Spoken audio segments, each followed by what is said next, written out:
Making headlines tonight, a local commercial bank introduces fees for online money transfers to other banks.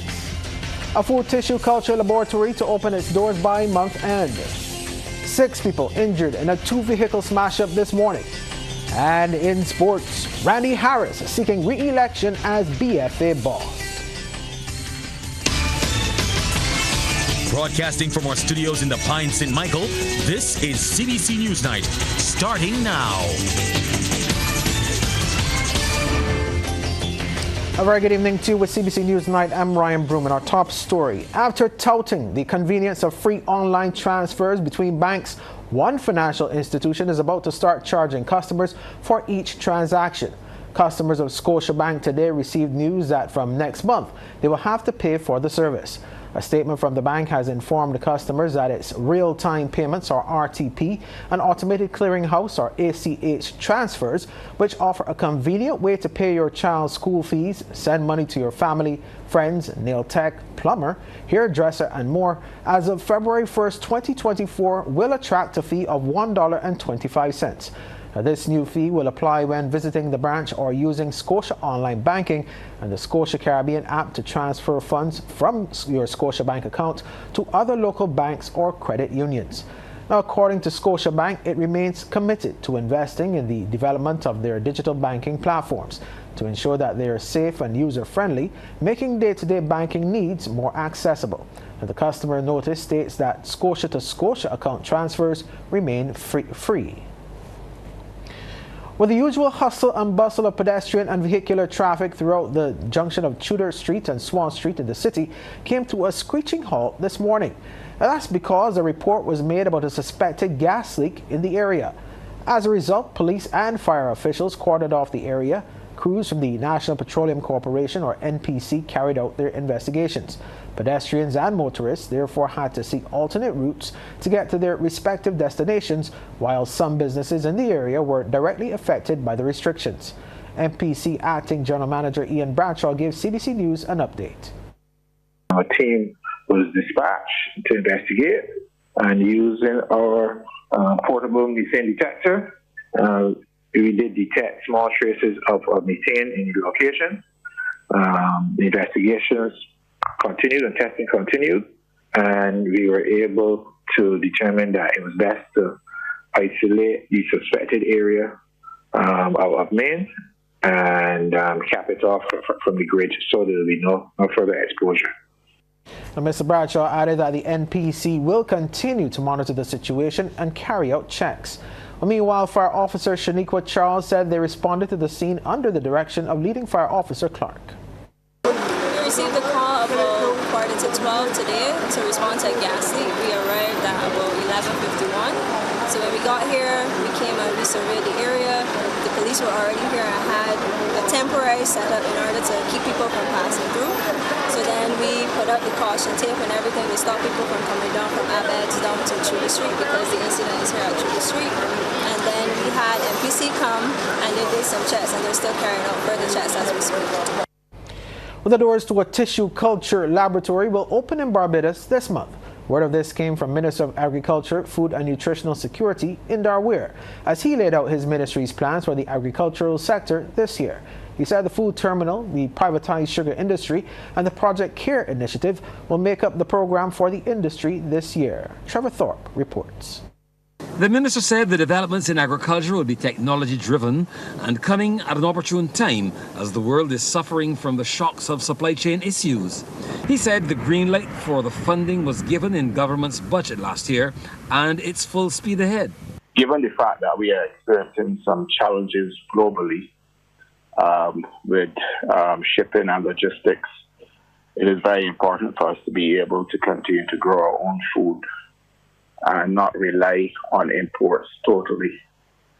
So that tissue culture lab, which is going to be started this month, will put us in a position where we can reach our food security objectives by way of helping farmers to set up nurseries on their farms, but also by way of us having our own seed bank, which is something I've spoken about on numerous occasions.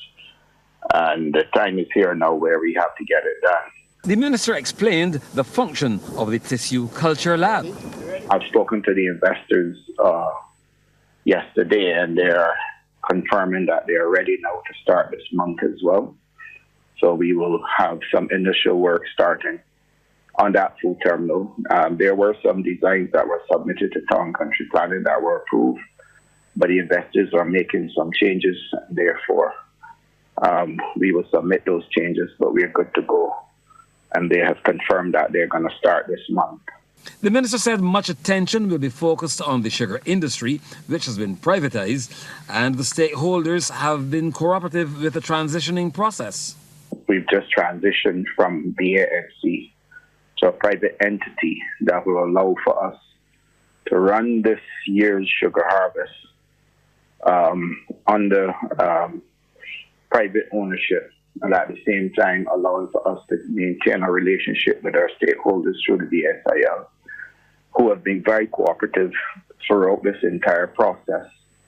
And I wish to thank them publicly for their cooperation and the support that they have given to us transitioning into a private industry. Mr. Ware said Project CARE, which will involve communities as well as the water augmentation program, would secure the future for agriculture. The UN has committed that they would support these types of initiatives, and I'm definitely dependent on that kind of support. And then, of course, our water augmentation program, where we continue to build out dams. We're going to do one in St. John, working with Codrington Trust, and then we have to look and see how we can supply the north of the island, down at Mount Poyer and other places, to be able to supply the water that is needed.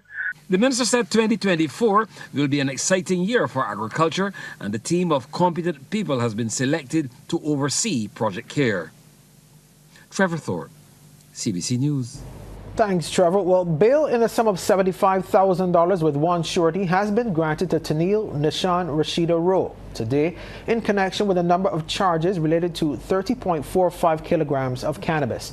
Illegal drugs are valued at $243,600 Barbados dollars, and the 21-year-old of Q Road, Tudor Bridge, St. Michael, was arrested and formally charged by the Narcotics Division of the Barbados Police Service. The charges include possession of cannabis, trafficking cannabis, intent to supply cannabis, and importation of cannabis at the Grantley Adams International Airport.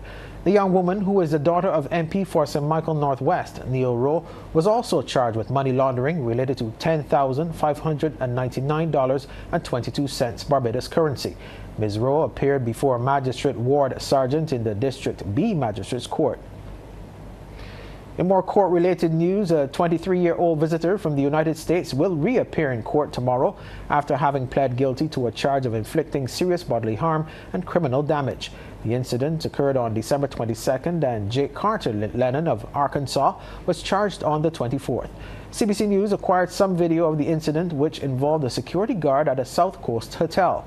Now, information from the police says he was initially remanded until the 29th, but because the court was awaiting a medical report, he was sent back to Dodds Prison and will reappear tomorrow at the Oistins Magistrates Court. To other news now, family, along with former students and colleagues, turned out in their numbers to pay their respects to late educator Graydon Cely this afternoon. Now, Mr. Cely, who became the first principal of the then Garrison Secondary School when it opened in 1975, died last month at the age of 94. And today, his body lay in repose at the school, which was renamed in his honor in 2012. Harold Ruck, who taught at the school under Mr. Cely's leadership, says many students went on to excel because they were given a place at the institution. I think that Mr. Cely was, we remember first and foremost for the students who were here from reception, who developed and went on to make a meaningful contribution to the school and to the society. Now, a number of former students also spoke highly of the late principal. Even now, after so many years, people speak about Mr. Cely with such admiration and such passion. And because he basically saved a lot of us, you know, and coming out of the countryside like I did, and a lot of us, you know, there weren't many opportunities then for secondary education. You know, this school did a lot for so many people. He made them leaders. So he took children that were rambunctious and destructive and made them leaders, so they understood that you were special, that you were not here just to come to school to learn, but you're here to grow. Our motto is promoting all aspects of our growth. And here at the Garrison Secondary, now grade in Cely, I can tell you that foundation was laid here, where all aspects of our growth are promoted, whether it be in drama, dance, academics, sports. We made a mark, and we are thankful for the life of grade in Cely. We take our first pause here, but after this break, optimism about the economic growth potential of Barbados and the Caribbean. While international experts are predicting slow economic growth for this year, regional economist and pro-vice chancellor of the Five Islands campus, Professor Justin Robinson, is optimistic about growth in local and regional economies. He shared his outlook with the Morning Report on TV8. I take the report as done by the experts, and it's a muted forecast, but I think importantly for Caribbean economies, I think one, predictions of a major recession in the United States seem to have been wrong. So the US averted a recession in 2023, and they're not expected to go into recession in 2024. Neither is the UK. Those are our two main trading partners. Secondly, inflation is slowing in the US and the UK, which means that their central banks are not likely to be increasing interest rates. If anything, interest rates might come down, and that was a major negative for Caribbean economies as it affected the interest rates on our foreign debt. Professor Robinson explained that the investment projects in Barbados are sizable, with a mix of government and private sector interests. There is a sizable amount of investment that is coming from the government side, and those are some well-known projects, as well as private projects in Barbados that as far as I'm aware, are not really dependent on these global factors. It's really about tongue and country planning, approvals, and getting other necessary approvals and actually driving the projects in Barbados. So I don't think those are really global factors. Now, the major global factor that could impact negatively on that might be some supply chain issues. Even as the Ozempi weight loss craze continues in the USA, local pharmacists have not been seeing an increased demand for the drug. Ozempi, a drug used to treat diabetes, keeps gaining attention overseas as celebrities, tech moguls, and social media influencers have described taking it to lose weight in short time frames. However, consultant pharmacist at Lewis Drug Mart, David Lewis, tells CBC News Ozempi is not being used on a wide scale here in Barbados. Abuse is when you misuse something. But in order to misuse something, you have to have it available. There are very few people in Barbados that actually have it because of the cost. It's like thousands of dollars per month. It's not a cheap drug. So you have to have the means, right? So to say is being abused in Barbados at this time? No. The Barbados Cadet Corps is on a mission to boost its numbers this year and beyond. Commander David Dowridge made the revelation on Morning Barbados. Currently, there are just over 1,100 youth enrolled in the institution, and they're hoping to ultimately quadruple those numbers in line with the Prime Minister's vision. COVID, we slipped for obvious reasons. Where we weren't active, we went down to as low as 200, high 200s, but now we're back up to over 1,000, okay. And we hope to get to 1,500 by the end of this 120th. And Commander Dowridge also spoke about the activities that will take place throughout this year for the Corps' 120th anniversary. Every unit and every school will have an item to celebrate 120th, okay. But we're going to have some major items, quizzes. They're going to be national. Correct. Okay. Sports, camps, etc. during the course of the year. Well, at least 6 people were left nursing injuries this morning following a 2-vehicle smash-up in St. James.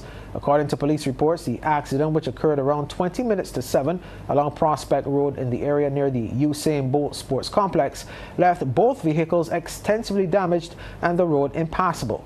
Police said the collision involved a Hilux truck driven by 31-year-old Shane Harris of Prospect St. James and a minibus driven by Ian Farley of Lower Carlton in St. James. Reports are that the minibus was heading southerly towards Bridgetown while the Hilux was heading north when they collided head-on. Harris, the lone occupant in the Hilux, reported suffering a broken leg as well as complained of injuries to his head and back and was transported to the Queen Elizabeth Hospital by ambulance. Farley, the driver of the minibus, as well as his conductor, 51-year-old Pedro Harris of French Village St. Peter, complained of back and head injuries. They opted to seek private medical care. Police say 3 passengers in the minibus also complained of minor injuries and sought medical attention. Well, the Autism Association of Barbados has one New Year's wish, and that is to finally have a home to offer recreational space to the increasing number of children being diagnosed with autism in Barbados. This from Public Relations Officer of the Association, Nadia Simmons. She says there have been some public remarks made identifying a property in the Garrison area. However, they have not yet heard anything concrete. Ms. Simmons' comments came as the association held a fun day and movie night at the All Saints Primary School, all in aid of raising funds in faith to outfit the property once it is acquired. It would have been 2 years ago, but as it has gone through the Senate and it went to the President, that we should have it in the early 2024. We're now starting to raise out there to raise funds for the building. It has been challenging getting support so far, but we are committed to the cause of being able to have a location that we can offer with our members and teach our adult and child autistic members like you. Ms. Simmons says the movie night fundraiser was a hit and they would like to make it an annual event. We want to have it yearly going forward, maybe in a more central location. You remember a few months ago, it was news a lot more about the government releasing us the building by the Garrison. So we're raising funds to outfit that building. We're looking for everything. Really and truly, the building has been abandoned for a number of years. The windows have been vandalized. The President, Frank Johnson, has gone on his own accord and boarded up the building so more windows aren't broken. Looking for windows, looking for furniture. Well, it's time now for our first look at sports. We head over to the sports studio and welcome Damien Best. Good evening, Damien. Good evening to you, Ryan. Good evening to our viewers and listeners. Some football news first up. Randy Harris will be seeking re-election as president of the Barbados Football Association in March. He tells CBC Sports there is still work to be done as the BFA seeks to enhance and improve football on the island. Harris has been at the helm of local football for over 12 years, but his position is expected to be challenged at the annual general meeting. Obviously, my philosophy has always been, if the members of the BFA are not happy with me and they want somebody else, I'll support them. But I intend to run for the presidency again, and this will be perhaps my last go at it, but I am willing to accept anywhere it goes. My vision when I came in as president was to make sure, based on the discussions that people were having at the time, that the BFA should have their own facility. That has been the prime mover at this time. As you are aware, the National Stadium of Barbados is out of commission, and therefore, if we did not look at this issue of facility, we would be playing all of our games outside of Barbados. But gladly, we had a vision to make sure that the offer that the government gave us in terms of acreage, that we should have a facility here for the future of football in Barbados. And we are very, very proud of it. Well, the challenges faced by the BFA at the national team level are expected to be a hot topic item after recent poor results in the CONCACAF Nations League and the early exit of the Lady Tridents team from the CONCACAF Women's Gold Cup. Harris says teams in the region have made significant progress as compared to 20 years ago. Before, we used to compete among ourselves, and then the top teams will go into the CONCACAF zone. At this stage, in the CONCACAF Nations League, what happens is that Barbados and similar amateur countries can draw a team, say, like Costa Rica or Panama in the first round. And the problem is that we're coming from an amateur situation. We have also suffered because of the demise of the BDF sports program. If you will recall, most of our national players were representing Barbados as members of the Barbados Defense Force. The truth is, in the Defense Force, they get good care, they get fed, they get a stipend, and it is an incentive for young footballers who are unemployed. You know, with the demise of that, it has affected the Barbados national team. Additionally, he says Barbados is at a disadvantage when it comes to acquiring the services of internationally based players. Many of our neighbors are able to find players, professional players overseas, because they are descendants of their countries. We are a little different here, and I understand that there may be some changes coming in the near future. We look forward to that, but we are at a disadvantage because most of the players with Barbadian connections are grandchildren and great-grandchildren of people who migrated in the 50s and 60s. But what the BFA is intended to do, we are looking to set up an academy for talented players, and hopefully we will be able to not only raise the standard of football on the field of play, but also raise the standard of the quality of person that we are producing, and have them thinking more professionally. The Business Report, brought to you by the Youth Entrepreneurship Scheme, a department of the Ministry of Youth and Community Empowerment, supporting young entrepreneurs from idea to enterprise. Well, in tonight's Yes Business Report, a young entrepreneur is fusing Japanese and Barbadian foods. She's the owner and head chef at Sushimi by Salome. Trevor Thorpe has more. Sushimi by Salome is bringing a taste of Japan to Barbados. Created by young entrepreneur and head chef Salome Valance, it is a 4-year-old takeaway business and new to the culinary landscape of Barbados. But despite the newness of the cuisine, the head chef told the Yes Business Report the acceptance by Barbadians has been very good. It's a niche product. I've used the last 4 years to develop, bringing an international dish to a Caribbean audience, incorporating a lot of cooked items. Because we know the Caribbeans aren't too fond of raw fish. So I've taken inspiration from what I already know, brought it to the culture down here, and offered it in such a way that people who do enjoy either raw or cooked can enjoy everything on the menu. I find a lot of people are coming in to try new products, and they're getting more adventurous. So I find there'll be people who message me and they're unsure at first, but once they've tasted it for the first time and they realize, oh well, this is actually really good. The flavors is all seasoned, it's cooked for first-time beginners. It's been really good reception. Seasoning is an important aspect of any dish, and the chef says flavors are wide and varied.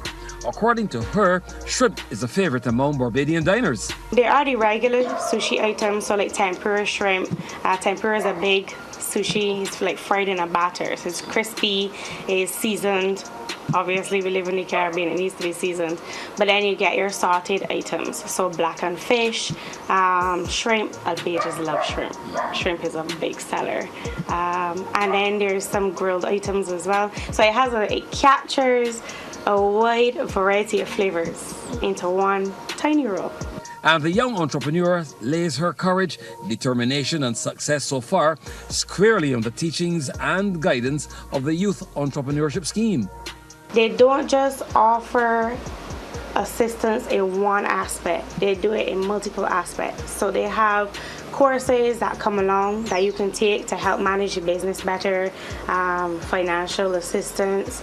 They also help you break down finances, because I find that finances can be something in a business that is a little tricky, but they offer overall assistance, and I really like that about them. Ms. Valance has also told us about some of her future plans. Well, I am hoping to actually open a storefront, hopefully soon. Yes, hopefully soon. That customers can come in, they can sit down, they can enjoy, and have the ambiance in such a way that it is a nod to the traditional Japanese heritage, and also, again, incorporating Caribbean flair. So I think customers will really enjoy having that to eat in. And of course, if you want to get another look at Sushimi by Salome, you can find them at sushimibysalome.com. Trevor Thorpe for the Yes Business Report.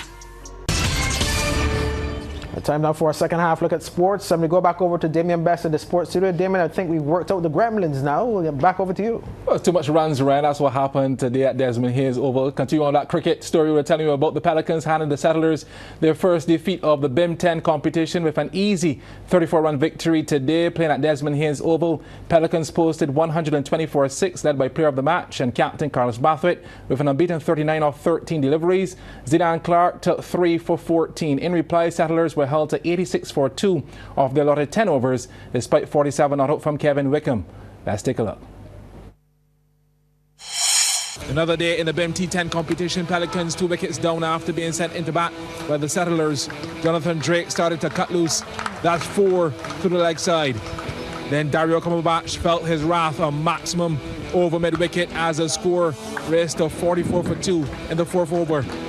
Kevin Stout into the attack and Mario Albert whips it off his legs and past the short fine leg fielder, who was a mere escort. Drakes didn't let Stout escape the over cheaply, shows his power straight down the ground. More runs, 55 for 2. The very next ball, a gift, full toss, just clears the deep square leg, 6. Settlers in need of a breakthrough. Zidane Clark does the trick. Drake's bold, completely missing a full toss. On his way for 29, 69 for 3 after 6 overs. Albert would soon follow 1 run later. Off stump rocked for 17, 70 for 4. Ravinder Prasad paid a brief visit to the crease, trying to engineer runs down to fine leg, and that's Clark's 3rd victim in the over. Pelicans 71 for 5. Prasad made 1. Not to worry, captain Carlos Bathwaite tilted the scale back into his team's favour. Full from Kamari boys and punished. That was the first delivery. This was the second in the slot. Meat and drink for Bathwaite. Add 6 more. He would propel the Pelicans past the 100-run mark. Not without some drama though. Jamal Warrican tasked with bowling the final over. A 6 marked against his name. Then Jamar Eiffel was run up for 11. As Brathwaite wanted to strike, Eiffel gave up all hope. But it turned out to be the right decision. Back-to-back 6s from the big unit, helping the team post a daunting total of 124-6 off their 10 overs. Brathwaite unbeaten on 39 off 14 deliveries at the end. In reply, the Settlers never looked like reaching the target with the early dismissal of Athelbert Brathwaite, bowled by Prasad for just 2. The Quicks then dried up the runs, led by the fiery Shamar Holder and the medium pacer in Eiffel. This led to desperate measures with 80 required from 24 balls. Kevin Wickham, ready to fight, deposits Jaden Edmond onto the roof of the clubhouse. The other Kevin didn't fare so well against Edmond. Swing and a miss, off stump removed. Stoke goes for 27. The game meandered along after that with 1 over to go. The Pelicans would eventually take victory by 34 runs as Settlers finished on 86 for 2 from their 10 overs. That is our news package. We do thank you for being with us over the past hour. Do have a good night.